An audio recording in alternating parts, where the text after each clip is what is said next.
We are live in multiple places. Yeah. You guys, I'm so excited for this conversation. Yeah, Certain things I get excited for in life, certain things I don't get excited for. But one thing that I always love doing, and we love doing here, is helping as many people get and stay healthy as possible. So right now, you guys, if you're watching this, you're probably either seeing it live on Facebook or Instagram, maybe on a replay that we send to you later. And you're probably ready to take a bunch of notes on this thing called the Postpartum ABCs. Here's the cool part. You don't have to take notes. You can, but you don't have to, because we're also going to send you guys, if you shoot us a DM on Instagram or on Facebook, send us a message and say Postpartum ABCs, and we will send you a 3-page handout going over all this stuff and more in detail to help you through that postpartum window. So I guess without further ado, we should probably kind of get started. Because we value you guys' time. I know time as a new parent is scarce, so we want to make sure we give you as much of that as possible. If you're watching this right now, you're one of 3 types of people. 1, you are thinking about getting pregnant and having kids. 2, you are pregnant and about to have a kid. Or 3, you have a kid. If you're not one of those types of people and you're watching this, good for you, but why, right? And if you are, make sure someone who is one of those 3 types of people sees this video. Share it out with them, send it to them later, make sure they get this information, and we're gonna make it really, really simple. Let me paint you guys a picture. Let's say you and your partner decide to get pregnant, or you get pregnant, and over the next 9 months or 40-ish weeks, you go through all this education, all this learning, all this absorption of knowledge coming into your brain as to how to be pregnant and be a parent. People get excited. You go to the hospital, or you go to the birthing center, maybe you have a birth at home, and you do the thing, you have birth, you bring a baby, a life into this world, and eventually you get back to your home, and you sit there, you have that sweet baby in your arms, and you take one big breath, and you ask yourself, now what? Can you guys imagine how that feels? Yeah. We have not yet had kids. I cannot wait till we have kids. But think about that, you guys. All this buildup, all this work to get to that one point, and then baby's here, and now it's a whole new game, right? It's a continuation of the game, but it's a whole new desired outcome. Not just trying to bring life in, but trying to grow, raise, and help a baby develop as healthfully as possible. And what I think we do a good job of as a society is educating people on the idea of what to do up to that birth process. But I think we fall short when it comes to what to do once baby's actually here. Insert your postpartum ABCs, really simple ways to help you guys improve that next stage of your life. Now, if you guys don't know who we are by now, it's nice to meet you. We are Acru Health with the doctors there. I'm Dr. Raphael, this is Dr. Yasmin, this is Dr. Chris, and we love to help moms and babies and families and people of all types get as healthy as possible. And we help share not only the adjustment in our office, but the education around that standpoint as often as possible, okay? Now, here's the cool part. We're gonna make this simple, make this easy. We're gonna hop right now into the ABCs, and my job is to cover the A's first. So the first A I want to dive into is the word allow, okay? Allow yourself many different things when you're in that postpartum window, but I want you guys to allow yourself first and foremost is grace. Allow yourself the ability to make mistakes, because guess what? You're going to. We all do. No one's perfect. I'm not Jesus, and I'm not trying to be. Our job is to help you, and your job is to be as good of a parent as possible, but allow yourself grace in the ability to make mistakes. Another one of my favorite allows is allow yourself extra time. Now, do you guys ever run late when you're trying to get somewhere? Yep. I know I do, and I hate it.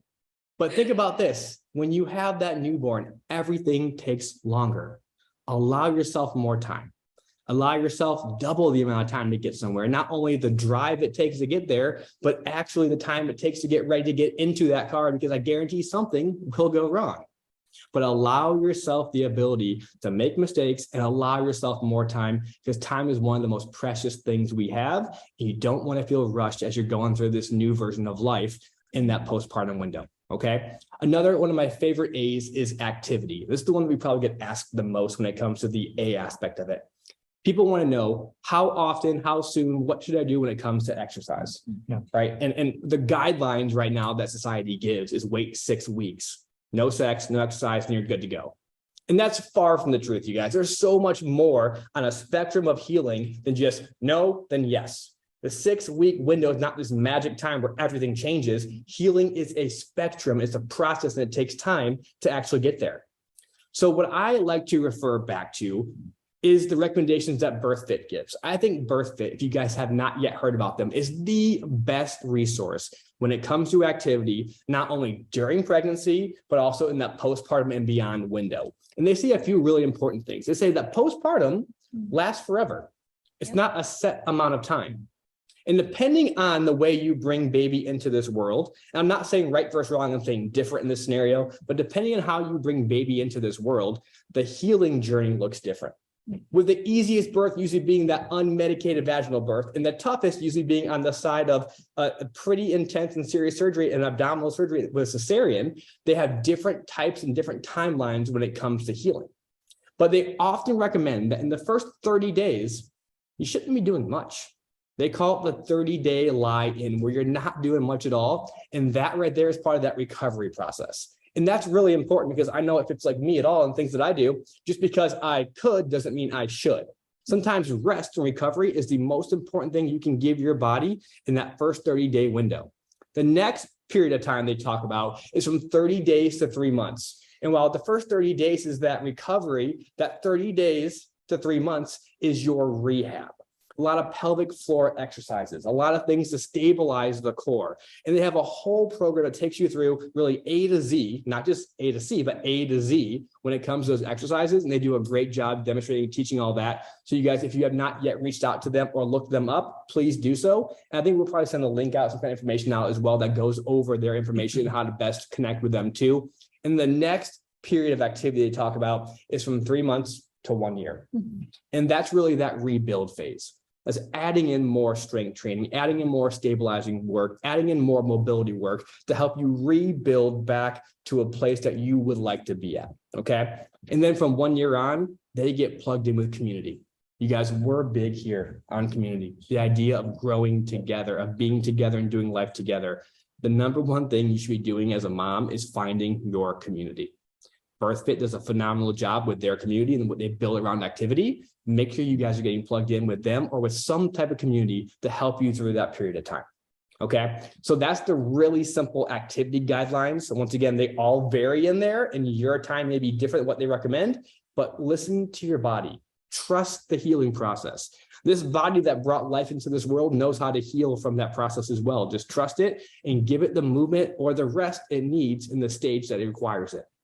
And the last A I want to touch on, because I think it's important, the idea of attempt. Attempt to take some time for yourself. I know how crazy it must be having all things revolve around baby, around that new life, that thing that you are in charge of, the thing that you take care of, you support and you nurture, but try or attempt to take some time for yourself. And this really shows up when the people around you want to get involved. Everyone's going to be asking to come over and see baby and see you, bring you food, hang out, just kick it for a while and really see how you're doing and how baby's doing. But when they're there, attempt to take some of that time for yourself. Take some of that time to nap or to shower or to do your hair or makeup or to go run an errand if you feel like you can at that stage.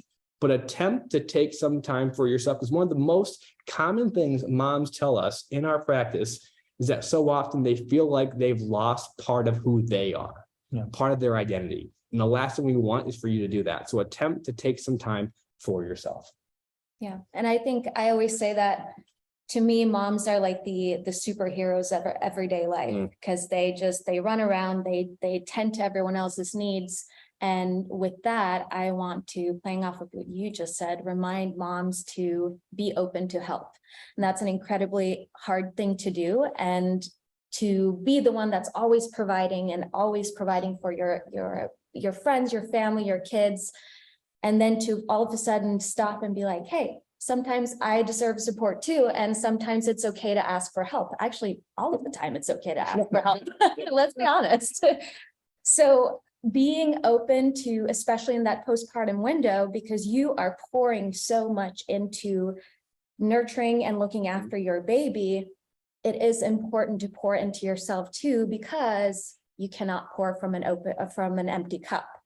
And so being open to help from your network, from your family and friends, be open to help with meal prep, be open to them looking after your baby so you can take some time to yourself to heal, and rest and recover, get a shower and go for a walk, get some sunshine, whatever it is.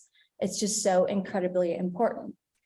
And then put on the flip side of that, there is the art or being brave enough to set healthy boundaries, because you have a lot of people around you that love you and that wants to pour into you and show to you that they are available and that they are willing to step up to help you. And although those intentions are good, sometimes they can be exhausting. You know, you have kind of people coming from all angles going, I'll help, or I'll be there for you. Can I meet the baby? It is okay to just take a breath and say, not today, or no, thank you, or setting healthy boundaries. Because ultimately, if that feels good for you, that is what matters the most. And it is by listening to yourself and listening to your own needs that you can be as healthy as possible in body and spirit and in your mind. And so with that, the importance of that is just, I can't stress enough how important it is.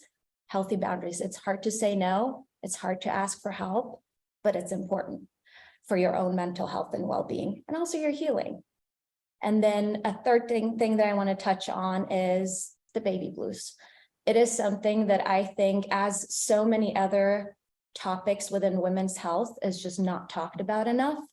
And I think it's important that we talk about it to show that there is a resource available, and that it is something that, just because it's not talked about doesn't mean that it's not real. Yeah. When you go through pregnancy and childbirth, a lot of hormonal, physical, emotional changes happen to your body, and also changes when it comes to your social life and your family dynamic.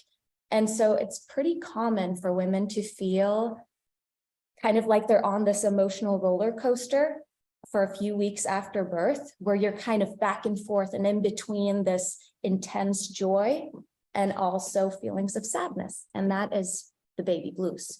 And it actually affects up to about 80% of women. And it can start as soon as a few hours after birth to a few days later. And these symptoms should gradually kind of become less and less and eventually go away within the first 2 weeks. If it seems more severe than that, or it kind of just lingers for longer than 2 weeks, you should definitely talk to someone about it. But to be aware of those feelings, and that it's okay, and that, because a lot of women feel some feel confused and some feel guilty around feeling that way, because you just gave birth to this beautiful baby and you should be so happy, right? But what isn't talked about enough is that it all comes down to, it's not a sign of weakness, it's not a flaw. It's all comes down to a neurochemical thing that is just happening in your body that our brain is just sensitive to. So when you are pregnant, you have some hormones that are very, very at an all-time high. And then once you give birth, they just dramatically just drop. And then you have other hormones, for example, like oxytocin, which is the bonding hormone and the love hormone and the cuddle hormone, that is super intense and just floods your system. And so this up and down and back and forth in hormones can really, get you emotional and stir up your emotions. So I think to kind of just acknowledge that and accept it and say, you know what, it's okay that I'm feeling a little out of it these first few weeks, and just giving yourself, back to what you said, some grace is so incredibly important when it comes to recovering and navigating this postpartum type of period. And also another thing that I really wanted to add is that it's important to, just because it's not talked about, like I said earlier, doesn't mean that it's not real. It's important to kind of finding the strength and being brave within you to find someone that you can be open and share with, and include your partner, because when they are in the loop, they can serve you so much better and support you. Yeah. I think one thing too that's an important piece that plays a role here, especially in the United States and in a place like San Diego, is the amount of women who, in a relatively short window of time after birth, are going back to work too. Oh, yeah. And I think that issue, while there's been so many blessings with, this transition of hybrid work and opportunity for work from home, a lot of people are getting back into those things a lot sooner than they normally would because of that, or feeling like they have the bandwidth to try to now 12 weeks after birth, now I'm going back to work, right? And so you're adding in another layer of stress that we just weren't really designed to have, in a lot of other countries around the world. I mean, we're used to going back at a relatively early pace here in the US, but if you look globally, that is the exception, not the rule. And I think that, while there's many things to be proud of as an American, how we necessarily navigate the postpartum window is definitely probably not one of the best things we do in this country. And I think that having that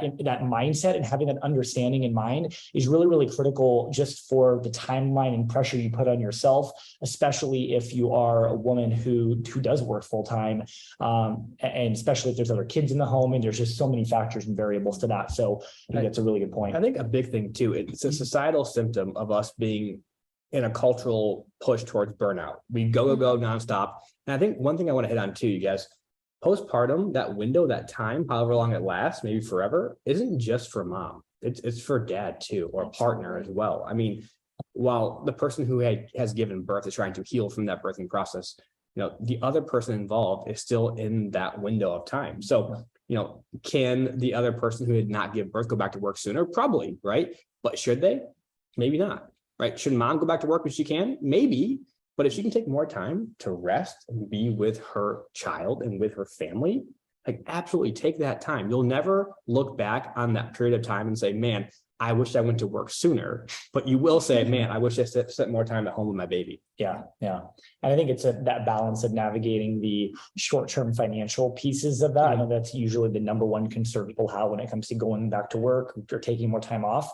But I think that even if you're doing something maybe with that in mind, even if you're thinking about becoming pregnant or pregnant right now, even potentially saving money, or if you have a concern around that, to allot that into your planning so that you are prepared for that. So that the number one reason you aren't going back is just because of financial reasons. That's not the best reason to go back to work immediately, just after a few months in this postpartum window. So I think it's a great discussion and such an important topic that is such a common issue for so many of our moms that we talk to here at Acru Health too. So now we've touched on some of the A's and we've touched on some B's.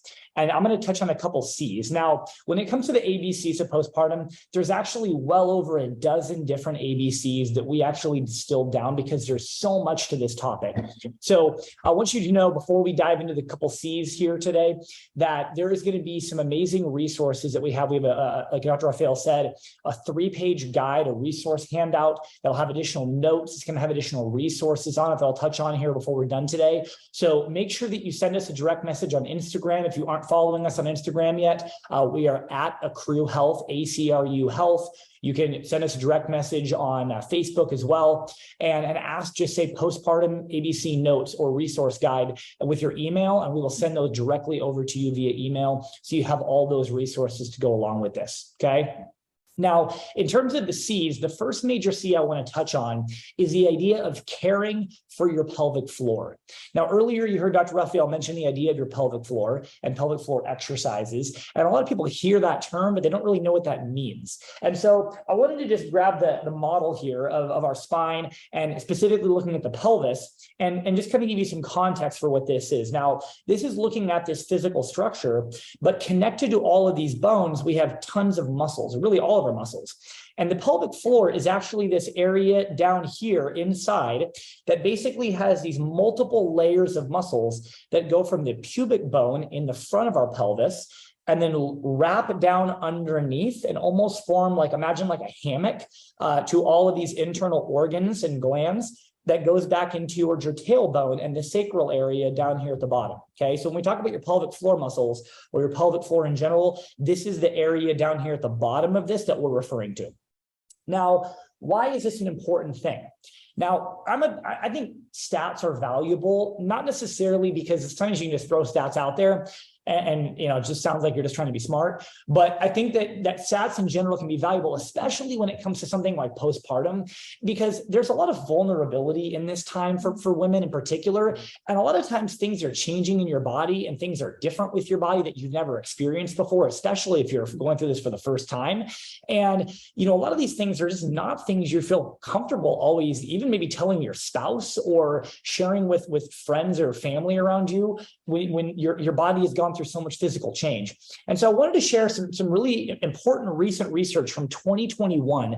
This was a large study with almost 1,000 women that were all first-time moms, okay? And they actually did some research and they assessed them, or they talked to them in the 6 to 10 week postpartum window. So this is not that first 6 weeks, but this is after that 6-week checkup in the following month, okay? And what they actually found was 48% of these women were having urinary incontinence, okay? And 60% of them were having anal incontinence. Now, I know that may seem kind of gross and it's not always comfortable to talk about, but that's really, really important, because if you're experiencing that, that is not a comfortable thing. Yeah. But to know that relatively half of women or over half of women are experiencing these things, you know, in 6 to 10 weeks following that first birth, that's a really important thing to know.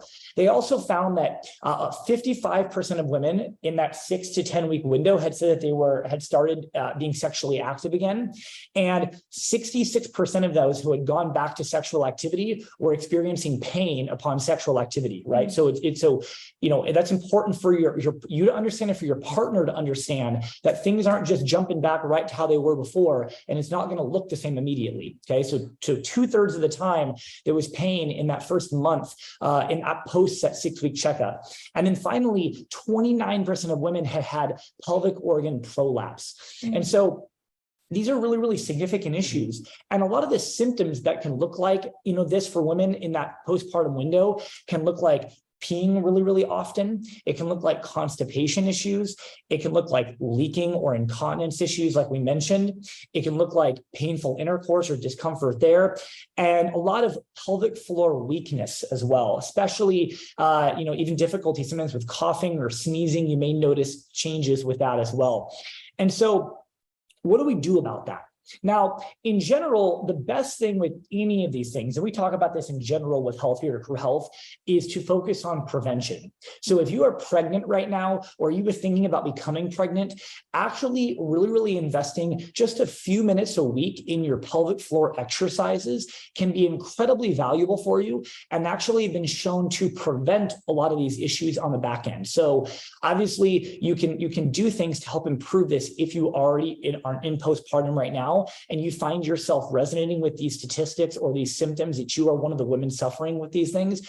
You absolutely can change it or improve it after the fact, but it's way better to prevent these things in the first place. And so people have heard of Kegel exercises. That's kind of this common buzzword or term that you hear, and there can be value in that, but there's also a lot of misinformation and misunderstanding around those things as well. So in the guide that we're going to send you, we're going to have some of our favorite resources available for you, a few of our favorite Instagram pages that have just some incredible valuable information on there, one of our favorite textbooks that you can get, that you can read as a mother, a couple great websites. So there's a few different resources that we're going to share with you that are really specific to pelvic floor exercises.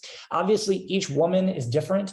If you've had a cesarean section versus you've had a regular natural vaginal birth, and then obviously depending upon potentially specific symptoms or issues you're having, there may be certain exercises you want to focus on compared to others. So look into those, dive into those resources if those things are issues for you. But I promise you, if you are pregnant right now, do those ahead of time. That's not just going to help with these issues on, you know, in the postpartum window, but that healthy pelvic floor can make a huge difference in a healthy labor and delivery as well.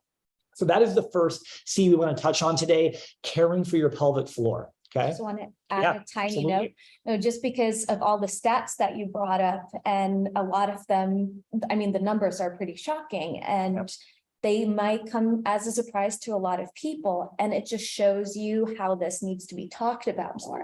And that is one of the main drivers behind doing this whole webinar thing, is because we want to show people that, like I said earlier, just because it's not talked about doesn't mean that it's not there. And I know, just in my heart, I just know that there are so many women suffering in silence just when it comes to women's health in general, because it's not a topic that's being talked about.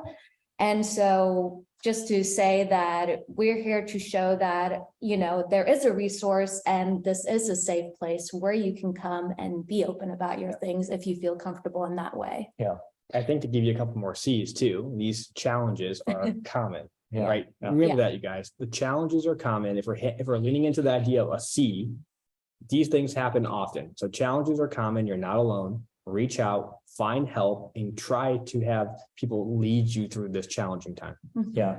And I think in general, if you think about the most common health challenges that people have difficulty sharing and discussing, it's usually mental health challenges and different things involving kind of sexual, reproductive, digestive, those types of issues, because people maybe feel like it's gross or weird or uncomfortable to talk about. And I think the unfortunate challenge, especially in this postpartum window, is the most common issues people have are usually mental health challenges with anxiety and depression issues in postpartum, as well as a lot of these physical health challenges that especially involve, you know, sensitive issues and topics, which is why there can be such and that just, you know, perpetuates the mental health challenges and concern and people feeling alone in this as well. So you're not alone, and this is such a common prevalent issue, and it's important that you find people to talk about. And obviously, we're here to Pro Health. We are a resource regarding that. And obviously, you know, we encourage all of our moms to utilize a great doula or great midwife, or having somebody in your corner that not only during your pregnancy, but in that postpartum window can be a resource and somebody that you can rely on for those things as well. Okay. The last C I want to touch on today is chiropractic. Now, as pediatric and prenatal chiropractors, we are just so passionate about chiropractic care in general. But if you asked me, probably the single most important time that anybody of any age or of any issue should be under chiropractic care, there's two answers for me. It is a woman during her pregnancy and then in that postpartum window, and it is a child in their first year of life. And I'm going to give you guys a little bit of information why. Now, from a mother perspective, it is really critical to understand that during the pregnancy and then immediately in that initial postpartum window, your body has gone through more change in that window of time than it has ever gone through physically in that range of time before. Okay. There are so many different, you know, spinal biomechanical changes that are happening in terms of tilting of your pelvis and hips, and shifting of everything there, changes in our shoulder and neck posture. So a lot of these different issues, especially when it comes to sacral pain, low back pain issues, sciatica issues, pubic bone issues, around ligament pain, those things are very common during pregnancy. Probably some of the most common issues during that for pregnant moms. And then in the postpartum phase, from a physical standpoint, now that stress typically transitions to all of the holding and breastfeeding and a lot of neck and shoulder postural issues that we see all the time. So there's a lot of structural issues that lead to a lot of aches, pains, discomfort for mom, as well as just a lot of the shifting and changing in the pelvic alignment in terms of the hips and everything going through labor and delivery.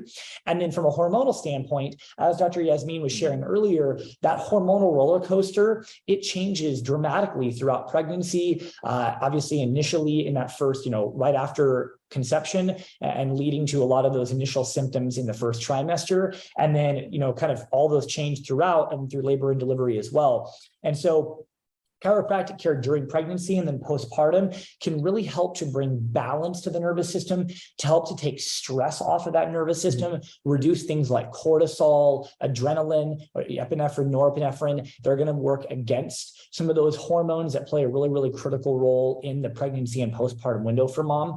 So that is why chiropractic is just such a vital thing and is really a secret weapon for moms during pregnancy and facilitate healing. 100%. Absolutely. That's probably one of the biggest things. And the last thing is for newborns. And a lot of times when people hear about chiropractic care for newborns, it sounds weird. It sounds confusing. A lot of times when people think about chiropractic care, we're thinking about, you know, cracking and popping necks, backs. What does that look like? Why would you ever take a baby to a chiropractor? They're not in pain, as far as we can tell, you know, and so there's a lot of misunderstanding. And so one of the most recent studies, they actually assessed 100 babies within 6 to 72 hours post-birth of a healthy birth. These are not these, crazy, traumatic, stressful births, but healthy births. And they found that 91% of them already had misalignments and tension and imbalance in the neck area in particular, and 94% of them had them in the sacral area in the lower spine. Now, if that's happening, what might that transition or look like? It could look like latching issues, colic, ear infections over time, torticollis. You may notice your baby as they're sitting in their car seat or laying down, always favoring or turning their head to one direction. Those are some initial signs of potential discomfort or changes or misalignment in those neck areas. In the lower spine, if we're having constipation issues in terms of just frequency, consistency there, obviously, if there's issues impacting sleep, that could be just, stress and imbalance in the body in general. So all of these different things are really, really common issues for babies, but they're not designed to be experiencing those. And a lot of times these are soft signs. There is stress and dysfunction in the nervous system that through, specific assessment and then very, very gentle specific correction can make a world of a difference for children as they go forward. Now, here at Acru Health, we utilize the most advanced computerized diagnostics that we use for adults and for babies. And so they're very safe. They allow us to measure and assess below the surface what's going on in their nervous system to see if there is any evidence of trauma and stress from the birthing process and things like that from itself. And then in terms of adjusting, it is the most gentle adjustments for newborns. We usually use the tip of our pinky or our index finger. And if you imagine using, how much pressure you use to check the ripeness of a tomato or an avocado, that's the amount of pressure that we would use to actually deliver an adjustment to a newborn baby. So it's very gentle, very safe, very effective. If you have questions on that, obviously you can reach out to us, those in the comments below. But in terms of the detection and correction, incredibly safe, incredibly gentle, and can be an absolute game changer, because it's not just about, in terms of postpartum for mom, what mom's body's doing, but the healthier that baby is, the easier latching and feeding is, the easier that baby is sleeping and, feeding, digestive system working properly. That immediately impacts the health and ease and stress of mom and dad as well in that postpartum phase, and can make it seem like it's a relatively smooth, healing, enjoyable postpartum season together, or it can be an absolutely just stressful and just really, really difficult one. And so if you are in, watching this, if you've, been with us today, first off, thank you so much for watching this. I hope you've, just got a lot of great information. Again, we're just kind of scratching the surface on the ABCs. So I want to remind you guys to either send us a direct message on Instagram or on Facebook at Acru Health. And we just send us a message. We'll send you an email with the additional resources and content. We also can get the downloadable replay and have access on our YouTube channel as well. So we have a lot of additional resources there. And then if you are in San Diego and you are, a mom out there who's pregnant or postpartum, and you aren't a part of our community here at Acru Health, and maybe you were shared this by a friend of yours, or you're watching this online later, and you are just interested in care for yourself or for your baby, we want to extend a special opportunity to you. Normally, the first and second appointment in our office, where we do a complete diagnostic scans, assessment, we really dig into the pregnancy, and labor and delivery history and everything for mom and for baby. And then kind of that follow-up appointment to review everything. That's typically $149 per person in the office. But if you are on with us today, send us a message, give us a call, mention that you watched the postpartum webinar. And whether it's for you, if you're a pregnant mom, or for you and your baby in a postpartum window here, we would love to extend that first appointment to you for just $49 total, just to be a resource for you. We are just so passionate about helping, families in general, but especially this population of pregnant and postpartum moms, just make this the most healthy and smooth transition possible, because we know how important that is. Absolutely. So again, I'm Dr. Chris. I'm joined by Dr. Yasmin and Dr. Raphael today. Hope you guys learned some great things. If you know other women in your life, or if you're a part of groups of women that are going through this similar phase, share this out with them. We would love to be a resource and guide for them. Thanks for being with us today. We look forward to seeing you guys soon. Continue to follow us for additional content and resources. Thanks.